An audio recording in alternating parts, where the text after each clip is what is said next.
150 গ্রামের মতো মুগ ডাল নিয়েছি।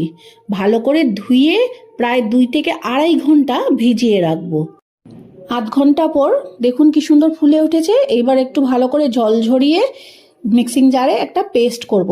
খুব বেশি মিহি লাগবে না আমাদের, একটু দানা দানাই থাকবে। ওইদিকে আমি একটু কাঁচা লঙ্কাকে কুচিয়ে নিয়েছি একটু আদা, কসুরি মেথি, হিং, বেসন একটু লাগছে। আর একটা মশলা আমার ঘরে আগেই ছিল, মৌরি, শুকনো লঙ্কা, জিরে, ধনে আর একটু গোলমরিচ দিয়ে কুটে রেখেছিলাম।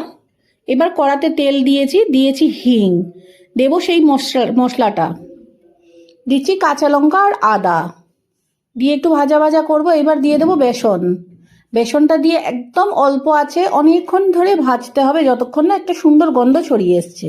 তারপরে দিচ্ছি হলুদ, তারপরে দিলাম শুকনো লঙ্কার গুঁড়ো আর নুন। এইবার দিয়ে দেবো ডাল বেটে রেখেছিলাম, সেটা দিয়ে ভালো করে ভাজবো যতক্ষণ না ডালের কাঁচা গন্ধটা চলে যাচ্ছে। আর দেখবেন একটু ঝরঝরেও হয়ে এসছে। এইবার দিচ্ছি আমি এখানে চাট মশলা। আপনাদের ঘরে যদি আমচুর পাউডার থাকে তাহলে আপনারা আমচুর পাউডারটাও দিতে পারেন। এবার একটু কসুরি মেথিটাকে উপর থেকে ছড়িয়ে দিচ্ছি। দেখুন কতটা ঝরঝরে হয়ে গেছে। ব্যাস, গ্যাসের ফ্লেমটা বন্ধ করে দেবো, ঠান্ডা হতে দিচ্ছি। একটু ময়দা মাখবো। প্রথমে আমি এখানে 200 গ্রাম ময়দা নিয়েছি, নুন দিয়েছি অল্প, আর দিয়েছি জোয়ান আর তেল দিয়ে ভালো করে একটু ময়ান দেব। এই দেখুন হাতের মুঠোর মধ্যে একটা ডেলা পেকে আসছে। তারপর জল দিয়ে আমরা ঠিক লুচির ময়দাটা যেমন মাখি ঠিক ওইভাবেই মাখবো। উপর থেকে অল্প তেল মেখে রেখে দেবো 10 থেকে 15 মিনিটের জন্য।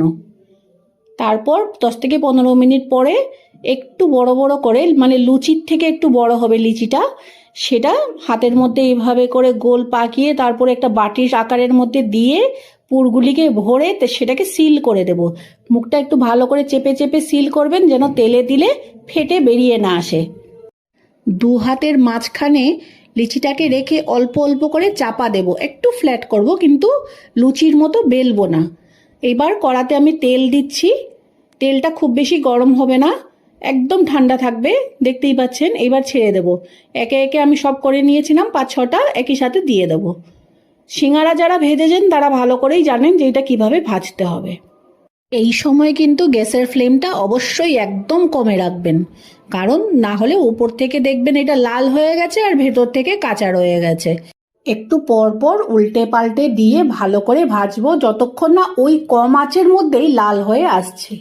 এই কচুরিটা দোকান থেকে কোনো অংশে কম হবে না, এইটুকু কথা দিচ্ছি আমি।